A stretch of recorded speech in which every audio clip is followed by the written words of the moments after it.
Okay, we're here at 2129 B Street. The date is January 20th, 2012.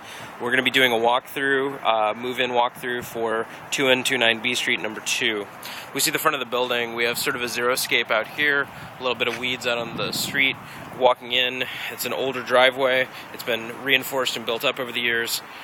Walking in, we have a little bit of old planter damage from things like overgrown vegetation.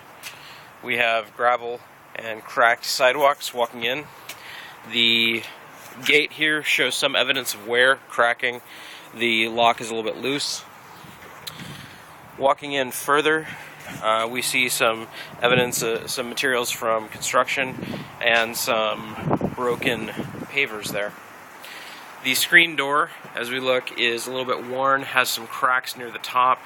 Also, there's some evidence of wood damage in the floorboards as we walk in.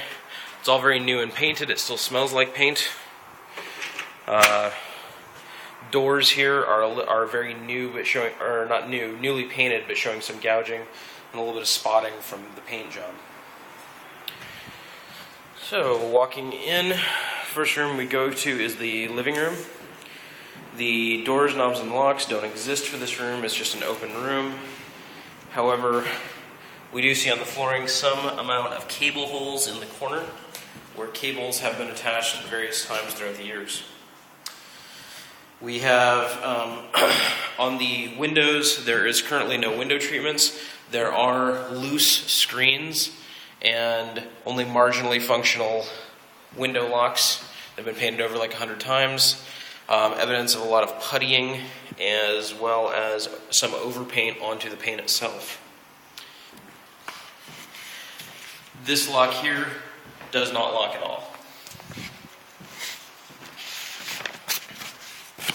Alright, as we go into the bedroom, this is a one-bedroom unit, we see on the flooring a little bit of old wearing and chipping and cracking. On the door, there are a noticeable number, I'm not sure it shows up here, gouges and dings from over the years that have been painted over. The windows do not have any sort of window coverings. Whole bunch of, several layers of paint on here. The locks appear to work on this, however there's evidence of a lot of puttying, a little bit of overpaint, and reinforcement using brackets as well. There are cable holes drilled into the floor where they brought cable through. The light fixture is an older fan, and it has a significant amount of dust, and it does not have bulbs. There's quite a bit of dust on the floor, probably just from work. In the closet, the door also has a bunch of dings, little unevennesses, that sort of thing. Moving on to the bathroom, we see that this has been significantly remodeled. And in the bathroom, the flooring is brand new, the tub is brand new, the tile is brand new, the walls have been newly painted. There's a little unevenness at the edge, just because they weren't dealing with a flat surface, probably.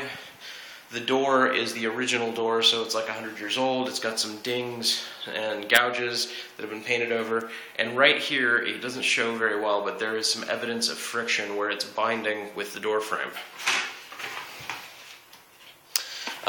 The medicine cabinet is showing a fair amount, is very old, and showing a fair amount of dings and gouges in it that have been painted over. It has been dressed up a little bit. Everything else appears serviceable and in pretty good condition here. Moving on to the kitchen.